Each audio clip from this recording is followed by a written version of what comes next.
Hello বন্ধুরা, আপনারা সবাই কেমন আছেন? আমি খুব ভালো আছি।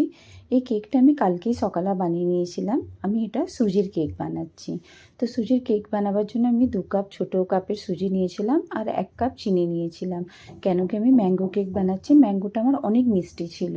আর আমি সুজিটাকে চিনিটাকে ভালো করে পিষে ম্যাঙ্গোর পাল্পটা দিয়েছি আর একটু কেশর ভিজিয়ে রেখেছিলাম, ওটাও দিয়ে দিলাম। দিয়ে ভালো করে এক তরফাটাকে ফেটিয়ে 15 মিনিটের জন্য আমি ওটাকে রেস্টে রেখে দিয়েছিলাম। রেস্টে রাখার ফলে কী হয়, সুজিটা অনেকটা ফুলে যায়। তারপরে যদি আপনাকে লাগে না সুজিটা আমার অনেকটা গাঢ় আছে, তো হালকা একটু দুধ দিয়ে ওটাকে আবার একটু ঘুরিয়ে নেবেন। আধা ঘন্টা পরে আমি দেখলাম আমার সুজিটা ভালো ফুলে উঠেছে। তাতে আমি একটু বেকিং পাউডার দিলাম আর নামমাত্র একটু সোডা দিলাম, আধা স্পুনের মতো সোডা দিয়েছি।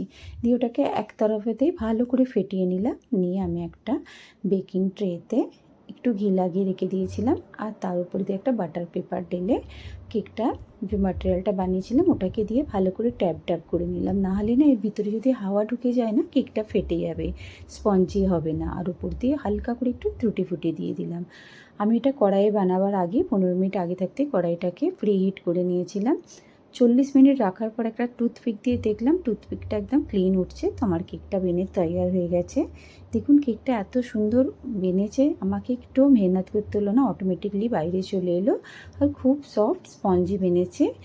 আমাকে অ্যানিভার্সারি উইশ করার জন্য আপনাদের অসংখ্য ধন্যবাদ।